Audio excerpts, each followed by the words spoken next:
kemudian ghuslul hajain, mandi di hari raya. Insyaallah malam kali ini melanjutkan yang ketiga, yakni ghuslu ghasilil mayyit. Di antara mandi yang hukumnya disunahkan itu yakni ghuslu ghasilil mayyit, mandinya orang yang memandikan mayat. Jadi orang yang habis memandikan jenazah atau mayat atau mayit itu disunahkan untuk mandi.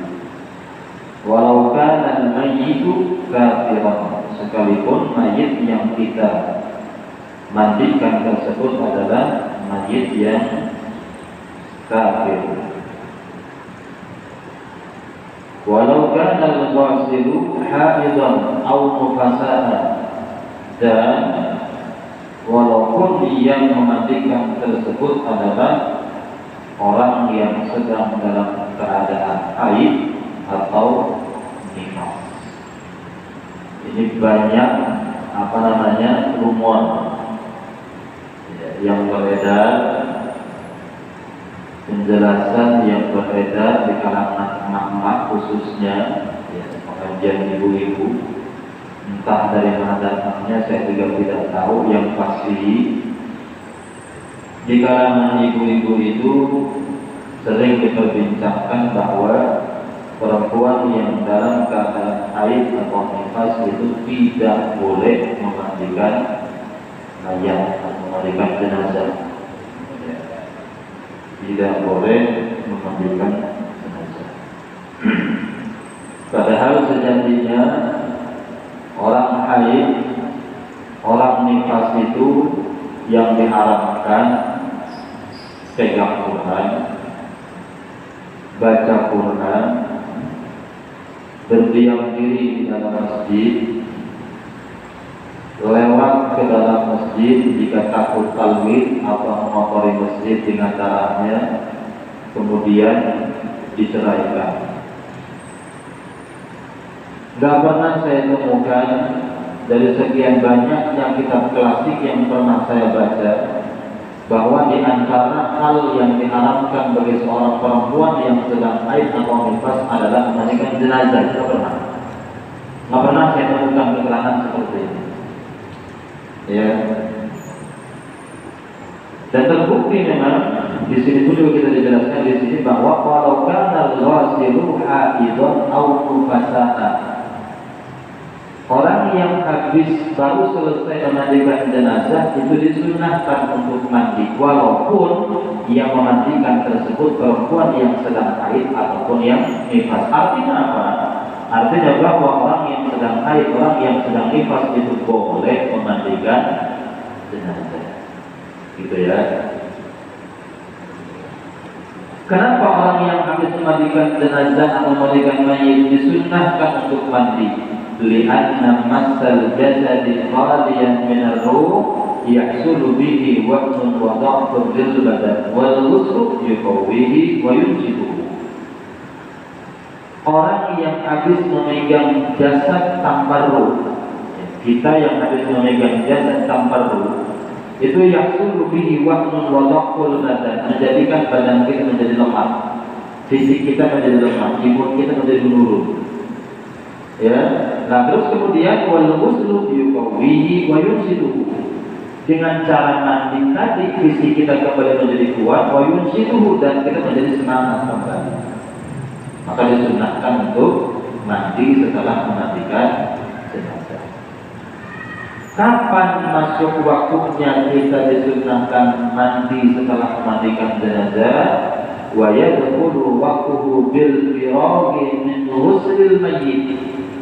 Masuk waktunya kita disunahkan memandikan jenazah itu yang setelah selesai memandikan jenazah.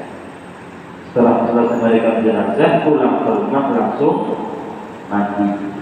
Ya, itu disunahkan. 4. Ghuslul istisqa. Di antara mandi yang hukumnya disunahkan yakni mandi istisqa. Ya, mandi istisqa. Mandi istisqa itu mandi ketika minta hujan, lagi kemarau itu sebenarnya, nggak hujan-hujan. Kita kemudian mau melaksanakan sholat istisqa, maka kita disunahkan untuk mandi terlebih dahulu. Wa yadkhulu waqtuhu idza kana munfaridan inda iradatis shalah. Kalau kita sholatnya sendirian, maka waktunya kita disunahkan mandi ketika kita akan memulai sholat. Sesaat sebelum sholat kita disunahkan mandi dulu. Wa idza kana fi sholatu jama'atan, dan ketika sholat istisqa tersebut dilaksanakan secara berjamaah, inda ijtima'in nasi, disunahkannya kita mandi ketika sudah mau berkumpul dengan jamaah yang juga akan ikut melaksanakan sholat istisqa. Tapi kan sholat istisqa itu sholat minta hujan, berarti nggak ada air dong. Nggak selalu sholat istisqa itu dilaksanakan ketika sama sekali tidak ada air. Di sini pernah melaksanakan sholat istisqa, di Batam ini pernah melaksanakan sholat istisqa. Ya tapi tetap saja air kita ada, cuma persediaan air yang tersisa di jam sana sudah mulai berkurang. Ya. Lalu bagaimana kalau sama sekali tidak ada air? Ya kalau sama sekali tidak ada air, ya sudah tidak disunahkan untuk mandi. Itu aja ya. Kalau tidak ada air, ini kalau masih ada air seperti yang pernah terjadi di tempat kita, yakni Batam. Beberapa bulan yang lalu, atau mungkin setahun yang lalu, itu kan pernah kita kemarau luar biasa panjang hujan. Sampai dam kita ini sudah mau kehabisan. Orang sudah pada khawatir, akhirnya kemudian minta hujan. Selesai sholat istisqa, langsung Allah kasih turun hujan. Bismillahirrahmanirrahim. Ghuslu khusufil qamar wa khusufil syams. Sholat mandi sebelum melaksanakan sholat gerhana bulan atau gerhana matahari. Ya.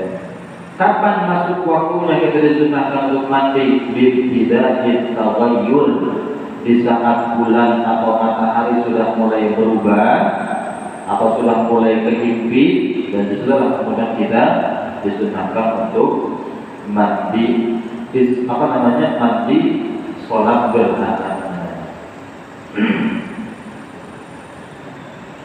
Pelaksanaan sholat gerhana ada sedikit berbeda dengan sholat biasa. Kenapa beda? Karena rukuknya 2 kali, yang tidalnya juga 2 kali. Baca Fatihahnya di setiap rakaat 2 kali, baca surat pendeknya pun di setiap rakaat juga 2 kali. Ya. Rakaat pertama disunahkan baca suratnya agak panjang, ya, agak panjang. Seberapa panjang? Menyelesaikan surah Al-Baqarah 1 sampai dengan selesai. Itu sunnahnya. Kemudian di rakaat yang berikutnya, di berdiri berikutnya, yaitu berdiri yang kedua di rakaat pertama, itu disunahkan membaca surat pendek sekitaran panjangnya itu sama dengan 100 ayat daripada suratil Fatihah. Rakaat kedua di berdiri pertama kurang lebih 150 ayat daripada surah Al-Baqarah, tapi yang sedang-sedang, enggak yang panjang banget, enggak yang pendek banget. Gitu ya. Di rakaat kedua, tapi di berdiri yang kedua atau di berdiri yang keempat, di rakaat yang kedua disunahkan membaca ayat kurang lebih panjangnya sekitar 100 ayatan. Gitu ya. Rukuk sujudnya pun juga kayak gitu. Rukunya baca tasbihnya panjang, disunahkan. Di rakaat pertama, di rukuk yang pertama. Rukuk pertama di rakaat pertama berarti disunahkan membaca tasbih sepanjang kita selesai membaca 100 ayat dari surah Al-Baqarah yang sedang-sedang. Ya, panjang banget itu lumayan. Ya. Kemudian di rukuk yang berikutnya sekitaran 80 ayat. Rukuk kedua di rakaat pertama. Di rukuk yang ketiga di rakaat yang kedua berarti rakaat kedua rukuk pertama membaca kurang lebih tasbihnya sepanjang kita bisa menyelesaikan 70 ayat Al-Baqarah yang sedang-sedang. Terakhir rukuk yang keempat di rakaat yang kedua berarti kita membaca tasbih sepanjang kita bisa menyelesaikan 50 ayat daripada surah Al-Baqarah yang sedang-sedang. Jadi gak biasa memang. Gak kayak kita biasa. Bagaimana kalau makmumnya kita berjamaah, kemudian makmumnya ini gak ridho, ya, walaupun makmum tidak ridho dipanjang-panjangkan sujudnya, dipanjang-panjangkan tasbih rukuknya, dipanjang-panjangkan bacaan berdirinya, tetap disunahkan seperti itu. Kalau dalam sholat gerhana. Jadi pertama rangkaiannya itu berbeda. Karena ada ruku 2 kali di setiap rakaatnya, pada surat Fatihah surat pendek 2 kali di setiap rakaatnya, kemudian bacaannya juga disunahkan untuk dipanjangkan, walaupun dia jadi imam dan makmumnya gak ridho kalau dipanjang-panjangkan. Ya, beda dengan sholat jamaah biasa, khususnya sholat 5 waktu. Sunnahnya berjamaah menjadi imam, sholat menjadi imam, sholat fardu, yakni disunnahkan oleh Rasul, diperintahkan oleh Rasul untuk at-takhfif, diringankan saja, gak usah panjang-panjang bacaannya, gak usah juga terlalu lama bacaan takhfif dan seterusnya. Kenapa demikian? Karena orang yang ada di belakang itu mungkin saja mereka memiliki hajat atau keperluan.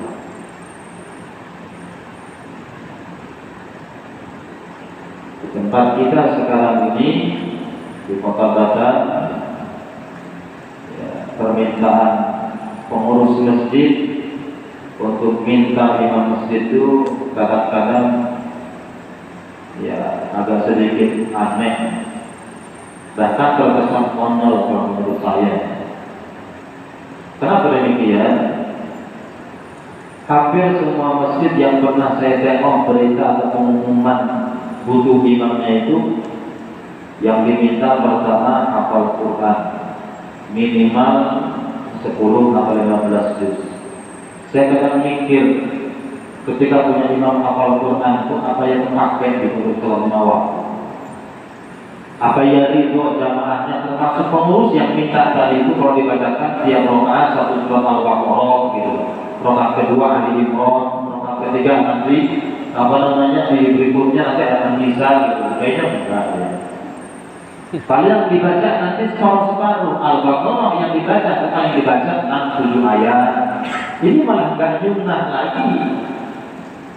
Sunnahnya itu 1 surat kamilah yang sempurna. Bahkan ketika kemudian dibandingkan antara membaca surat kuliah dengan kulhu saja, rakaat pertama kuliah, rakaat kedua kulhu, dibandingkan dengan baca Al-Baqarah 15 ayat katakanlah, panjang itu masih mending baca surat kuliah rakaat pertama, rakaat kedua baca kulhu. Kenapa? Karena kuliah dengan kulhu dibaca dengan tuntas alias kamilah alias sempurna, sementara Al-Baqarah dari sekian banyak ayat hanya dibaca 15 ayat, dan itu tidak ittiba dengan Nabi sama sekali. Rasul nggak pernah nyontohkan sholat model kayak gitu. Rasul itu kalau yang dibaca Al-Baqarah, ya Al-Baqarah selesai. Banyak hadis sahih menceritakan, meriwayatkan bahwa Kanjeng Rasul itu di sujud terakhirnya itu baca berulang kali. Doanya panjang sekali. Panjangnya beliau sujud itu sama persis dengan ketika beliau berdiri baca surat. Dan dikisahkan di situ saat itu beliau Rasul membaca 3 surat sekaligus dan dihatamkan Al-Baqarah, Ali Imran dengan An-Nisa, diselesaikan 3 surat ini. Dan sujudnya selama itu, sujud terakhirnya selama beliau membaca Al-Baqarah, Ali Imran dengan An-Nisa. 3 surat lengkap kamilah, sempurna. Ini yang disampaikan oleh Kanjeng Rasul. Maka kesunahannya di sini ittiba dengan Rasul, ikut apa yang disampaikan, apa yang dilakukan Rasul. Maka kalau baca surat itu yang sempurna, bukan dipotong-potong. Ya. Sunnahnya seperti itu. Nah, terus kemudian sekarang ini imamnya kebetulan bukan hafid, dipaksa sama pengurus, dipaksa sama jamaah biar bacanya panjang, pakai Al-Quran di depan. Sekarang buat pakai stand, baca Quran di depan aja gede-gede, Qurannya di situ. Maksakan diri sesuatu yang tidak disunahkan dalam sholat. Ya. Yang lebih konyol lagi, pengurus masjid itu kadang-kadang mintanya imam masjid minimal pendidikannya S1. Hubungannya apa dengan sholat? Hubungannya apa dengan sah dan tidaknya sholat? Coba. S saja terserah. Mau SAG, SPD, IP, mau STP, mau STLR, terserah. Sarjana teknik, yang penting S1. Hubungannya apa aja? Bahkan yang paling penting untuk dimiliki oleh seorang imam yang faham tentang fikih, minimal bab sholat itu nyaris tidak pernah ada. Syarat itu nyaris tidak pernah ada. Konyol. Yang seharusnya didahulukan malah dibuang sama sekali, tidak ada. Aneh dan ajaib. Ya, kawan-kawan pengurus di sini atau kalau nanti ganti pengurus masjid minimal yang ngaji gitu kan. Tapi kalau cari imam lagi atau kalau beliau pengen fokus di pondoknya atau pengen ke tempat yang lain, barangkali bosan ingin bisa diterus gitu kan. Cari imamnya bosan yang aneh-aneh. Ya. Syaratnya satu saja, fasohah bacaan Qurannya, kemudian yang kedua paham fikih tentang sholatnya cukup, bukan yang macam-macam. S1, S2, hafal Quran macam betul saja. Fikihnya malah tadi opening. Padahal di dalam sholat itu kan banyak sekali perkara-perkara yang bisa saja terjadi, yang kalau kita salah dalam mengambil keputusan, maka sholatnya akan bisa menjadi batal. Nanti dalam bab sholat kita akan lakukan. Sekarang masih waktu haram masalahnya, jadi masih jauh pembahasan.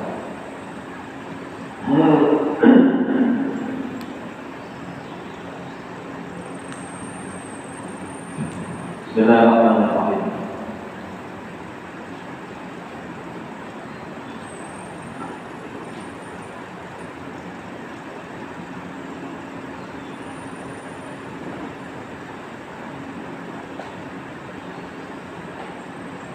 Usulul kafiri idza aslama. Kemudian selanjutnya di antara nanti yang disunahkan yakni usulul kafiri idza aslama, mandinya orang non muslim atau orang kafir idza aslama ketika mereka diberikan hidayah masuk ke agama Islam atau mu'allaf. Ya. Mu'allaf ini disunahkan ketika baru masuk agama Islam, disunahkan untuk mandi. Disunahkan pun mu'allaf itu untuk mandi idza lam yujid hala kufri, ketika dia tidak junub di saat dia masih beragama non Islam. Kalau pernah junub, pernah haid, maka mandinya bukan sunnah lagi, melainkan wajib. Ya. Kenapa wajib? Karena mandi wajib itu mandi setelah beres haid, setelah beres junub, itu kan wajib hukumnya. Tapi kan waktu non-muslim dia sudah mandinya dianggap tidak sah. Kenapa dianggap tidak sah? Karena mandinya itu di dalam Islam yang wajib mandi tadi itu wajib harus ada niat, dan niat tidak bisa dilakukan oleh orang non muslim. Ibadah yang memerlukan niat, ibadah yang taftakiru ila niyatin, membutuhkan niat, itu tidak sah dilakukan oleh orang non Islam. Ya, kecuali ibadah-ibadah yang tidak membutuhkan niat, maka sah-sah saja dilakukan oleh orang non Islam. Dapat pahala? Ya, dapat pahala. Kapan diberikannya? Ketika aslam, ketika dia masuk agama Islam. Kalau tidak, maka tidak dikasihkan pahalanya. Ya, apa di antara ibadah yang tidak memerlukan niat? Di antaranya adalah sodakoh itu tak perlu ada niat. Ya, ngasihkan barang ke orang itu tak perlu ada niat. Kita langsung dapat pahala, gitu ya. Nah, sedekah ini karena merupakan ibadah yang la taftakiru ila niyatin, tidak membutuhkan niat, maka sah atau boleh dilakukan oleh orang non Islam. Nah, nanti pahalanya kalau ini aslam, ketika dia masuk ke agama Islam, pahala sedekah-sedekahnya yang dulu pernah dilakukan itu akan diberikan kepada beliau. Bismillahirrahmanirrahim. Kemudian al-ghuslu li ifaqatil majnuni wal mughma alaihi. Mandi setelah sadar atau sehat dari gila atau mughma alaihi. Mughma alaihi ini ada yang memaknai epilepsi, ada yang memaknai pingsan. Ya, setelah pingsan atau setelah gila itu disunahkan untuk mandi.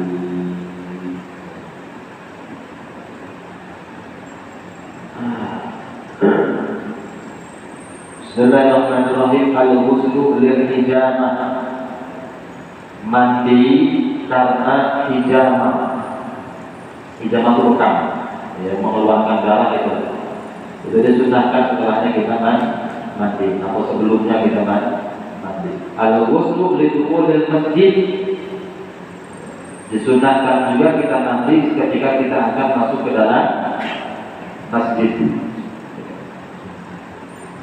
Setiap kali masuk masjid, mau masuk masjid, iya, kecuali kalau kemudian pulang-balik ke dalam masjid sehari bisa 40 kali, ya nggak disunahkan lagi. Paling disunahkan sekali 2 kali saja, yang jaraknya agak lama. Ya, siapa tahu ada orang lagi ngomong-ngoyong gitu kan, lagi perbaiki cat masjid atau apa gitu, atau lampu masjid, betul-betul keluar masuk lagi, masih harus mandi lagi. Ya, jadi itu untuk orang-orang yang jarang-jarang ke masjid atau ketika mau sholat, yang disunahkan untuk kita mandi dulu. Ghuslu kulli lailatin min layali Ramadan, ini sebentar lagi. Mandi setiap malam di malam-malam Ramadan, sunnahnya ketika awal malam, yakni ba'da buka puasa atau setelah masuk waktu maghrib, itu sunnah buat mandi. Supaya apa? Supaya fisik kita lebih jereng, lebih semangat untuk melaksanakan sholat tarawih. Ya, kalau ini setiap malam Ramadan memang saya laksanakan. Ya, setiap maghrib itu saya mandi di bulan Ramadan. Bismillahirrahmanirrahim. Terus kemudian awsadul haji wal umrah, mandi yang disunahkan ketika di saat haji, di saat umrah. Indal ihram, ketika mau memakai ihram, wa dukhuli Makkah, ketika masuk ke kota Makkah, ketika mau wukuf di Arafah, ketika mau tawaf, ketika mau ramyul jimar, melempar barang jumrah itu, itu disunahkan untuk mandi. Al-ghuslu lidukhuli Madinah Rasulullah SAW, mandi ketika kita akan masuk Madinah Rasul, kota Madinah. Itu disunahkan kita untuk mandi, memuliakan tempat yang akan kita masuk. Bagaimana Abu Hanifah itu saking memuliakannya, beliau tidak pernah menggunakan sendal ketika masuk ke Madinah Rasul. Ya. dijingjing kalau Sayyidina Abi Hanifah ini kalau mau masuk ke Madinah Rasul. Kota Madinahnya bukan makamnya. Masuk ke kota Madinah itu sudah dijingjing saudara. Kenapa? Memuliakan sosok hamba Allah, sosok Rasulullah yang dimakamkan di kota tersebut. Itu Sayyidina Abi Hanifah. Karena beliau itu tidak tidak menyebutkan ziarah kubur Rasul, ya, bukan ziarah makam Nabi kalau beliau. Istilah kalau bahasa sopannya itu bukan ziarah tapi sowan ke Kanjeng Rasul, karena menganggap tidak layak kemudian disamakan dengan kayak manusia yang lain meninggal gitu. Walaupun sejatinya secara fisik memang meninggal, tapi kan di hadis-hadis sahih banyak disebutkan bahwa para nabi, para rasul itu hidup di dalam kubur dan hidupnya hayatun hakikiyatun, hidup yang nyata seperti kita sekarang ini. Dan itu hadis sahih dan banyak disebutkan dalam kitab termasuk dalam kitab Manhajus Salaf fi Fahmil Khusus Bayan Al-Nawariyah wa Taqdik. Di dalam kitab tersebut disebutkan hal itu. Ya.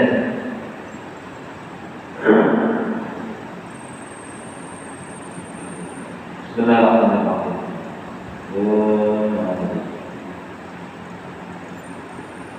Ini terakhir yang ke-13, al-ghuslu li-huduri ayyi majma'in khairiyyin lil muslimin. Mandi ketika kita akan menghadiri majlis-majlis yang dianggap baik dari kalangan kaum muslimin. Mau hadir kalau dia walaupun pengajian bukan di masjid, sunnah mandi. Karena pengajian itu adalah majma'ul khair, tempat berkumpul yang dianggap baik oleh Anda.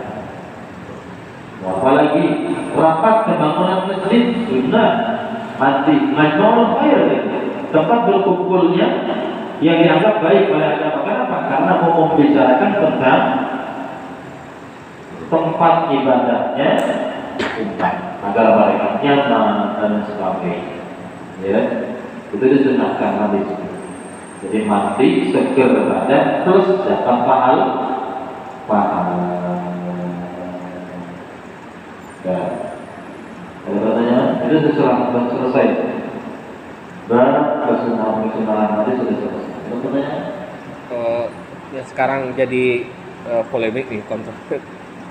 Masalah, saya mau bertanya masalah banci kunsa ini Pak Ustaz. Banci kunsa. Sekarang kan ini lagi televisi ini. Banci kunsa.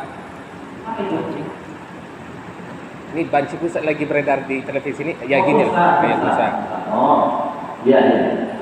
Gimana pertanyaannya? Ya maksudnya untuk kalau kita yang tahu sendiri masalah dia tuh apakah dia merubah transgendernya dia atau memang dia sejatinya memang dia punya yang masalah kunsa itu, kita kan nggak tahu nih, sehingga banyak menghukumi seseorang kita nggak tahu yang sebenarnya yang dialami oleh seseorang ini.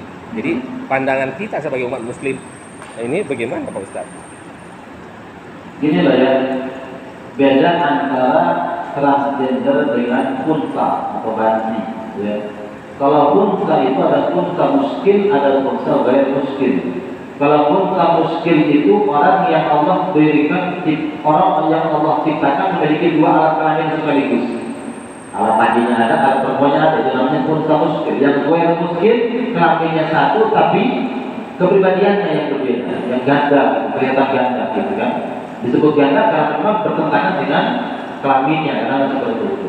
Nah, kalau yang transgender ini memang perempuan yang laki-laki atau perempuan yang kemudian merubah fisikalnya seperti kalau laki-laki seperti perempuan, kalau perempuan seperti laki-laki, ya. Nah itu kalau yang transgender atau yang merubah dirinya seperti laki-laki kalau perempuan atau kalau laki-laki seperti perempuan, maka dalam hukum Islam dia dihukumi sama persis dengan di saat dia dilahirkan atau seperti bagaimana penciptaan Allah di awalnya. Nah, ketika kemudian dalam apa namanya dikaitkan dengan babutu katakanlah, dikaitkan dengan babutu katakanlah, kalau dia seorang laki-laki awalnya, kemudian pindah jenis kelamin menjadi perempuan sampai dengan punya kemaluan dan hormat payudara segala macam, kita yang laki-laki ketika bersentuhan kulit dengan dia maka tidak bakal uang dia sejatinya adalah laki-laki. Perempuan bersentuhan kulit dengan dia walaupun sudah berubah jenis kelaminnya saat itu, setelah dirubah hukum dia bersentuhan kulit dengan perempuan jadi-jadian tadi itu, mohon maaf dengan bahasa yang bagus, itu tetap hukumnya batal wudhunya. Nah, sikap kita sebagai seorang muslim untuk melihat yang seperti itu, ya, tidak ada yang lain, husnuzon. Betul husnuzon. Artinya apa? Tidak ada satupun di dunia ini yang kemudian terjadi tanpa kudroh oleh Allah Subhanahu wa Ta'ala, ya kan? Artinya apa? Artinya ketika melihat sesuatu hal yang tidak dianggap lazim atau tidak dianggap baik oleh kebanyakan orang, maka seharusnya itu dijadikan sebagai tolak ukur buat kita pribadi. Apakah kita seperti itu atau tidak? Kalau tidak, alhamdulillah. Kalau iya, maka kemudian disitulah kita punya kesempatan untuk memperbaiki diri. Jadi apa yang kita lihat dari diri orang lain itu seharusnya menjadi cerminan buat kita. Karena al-mu'minu bil akil mu'min, orang mukmin itu menjadi menjadi cerminan orang mukmin yang lainnya. Kata Imam Ghazali, di antara orang yang kemudian bisa memperbaiki diri atau paham tentang keburukan dirinya, itu bisa dicari dari orang lain di sekitarnya yang dia bisa temui. Memang banyak orang, sekarang ini kan banyak orang macam-macam. Ada yang nampak ramah, ada yang mukanya sangar, ada yang sinis, pandangannya itu macam-macam orang itu. Nah, ketika melihat orang seperti ini, maka dijadikanlah sifat-sifat tersebut diciptakan ke kita. Adakah sifat-sifat yang tidak baik yang dimiliki oleh orang ini yang ada di dalam diri saya? Ketika ada, beristighfarlah dan kemudian perbaikilah. Kalau tidak ada, maka ucapkanlah alhamdulillah. Itu seharusnya dilakukan seorang muslim, seorang mukmin ketika melihat hal yang tidak baik yang terjadi atas diri saudaranya. Di samping itu, kita juga punya kewajiban untuk ila sabili rabbik bil hikmati wal mau'izatil hasanah. Ngasih tahu untuk berubah dengan cara bil hikmati wal mau'izatil hasanah. Dengan cara yang baik tentunya, ya, dengan cara yang satu, dengan cara yang ramah, bukan kemudian ya memojokkan dia dan lain sebagainya. Apalagi itu di forum. Segera itu. Gimana? Jadi kalau masalah kalau kita misalnya yang bersangkutan ini misalnya hadir di kampung kita, misalnya ada di kampung kita, terus nggak ada keluarganya yang dekat misalnya, hukum memandikannya ini seperti apa Pak Ustaz? Misalnya kita yang memastikan dia yang tahu dirinya bahwa dia itu apakah dia unsa, apakah dia transgender, yang tahu sebenarnya dia hanya dan Allah misalnya. Ya. Bagaimana kita mengambil sikap, misalnya jamaah masjid? Itu nanti gini, setelah ketika kita memang sama sekali tidak tahu, harus ada orang yang nyari tahu. Ketika meninggal, kita katakan harus ada orang yang nyari tahu. Ketika kemudian sudah ketahuan, oh ternyata dia laki atau perempuan, maka yang harus urus adalah sesuai dengan jenis kelaminnya atau asal mulanya. Tapi kalau kamu udah sama sekali satu kampung pun ada yang tahu kalau dia sudah berubah fisiknya, ya ditanya saja dohirnya seperti apa. Kalau perempuan berarti perempuan yang urus. Kalau laki berarti laki lah yang urus, itu saja. Ya, kalau sudah sampai nggak sama sekali nggak ketahuan gitu, mau hubungi keluarganya pun sudah kita nggak ngerti dari mana gitu ya, dirubah atau tidak dan juga kita tidak paham. Ya sudah, sesuai dengan dohirnya saja. Karena perintahnya agama tahkum bil zawahir wala tahkum bis sarair fa inna Allah yatawalla sarair. Hukumnya yang zahir-zahir saja, hukumnya yang nampak-nampak saja. Urusan aslinya seperti apa? Urusan Allah. Gitu. Sudah ya? Bisa. Ada lagi pertanyaan? Sudah cukup? Oke, baik. Kalau sudah ya saya anggap selesai. Ya untuk ke depan. Jadi mungkin sudah pernah atau mungkin sering saya sampaikan ya. Kalau ngaji maghrib ini kan sedikit waktunya. Ya sebenarnya sih mau ada 1 jam juga. Cuma ngaji itu mau misal mau maghrib sebenarnya sama. Dan pengennya saya itu gini. Ngaji kalau hanya mendengarin materi saja, pemateri menyampaikan, itu mungkin yang kurang asik atau kurang hidup pengajiannya. Kenapa? Pertama juga yang disampaikan oleh pemateri belum tentu itu yang menjadi persoalan yang dihadapi oleh jamaah yang ada. Makanya untuk menghidupkan pengajian itu seharusnya dihidupkan dengan sesi tanya jawab. Alhamdulillah beliau selalu memulai pertanyaan, cuma di pancing-pancing yang lain belum ada mau nanya. Ke depan kalau bisa banyak-banyakin pertanyaan dicatat gitu ya. Karena hidupnya pengajian itu dengan seperti ini, dengan tanya jawab, bukan dengan hanya menyampaikan materi dan materi saja. Akan lebih hidup pengajiannya kalau disampaikan, kalau kemudian ada sesi tanya jawab, dan akan lebih bermanfaat karena itu menjadi persoalan yang dihadapi langsung oleh jamaah. Saya kira demikian. Terima kasih. Assalamualaikum warahmatullahi wabarakatuh.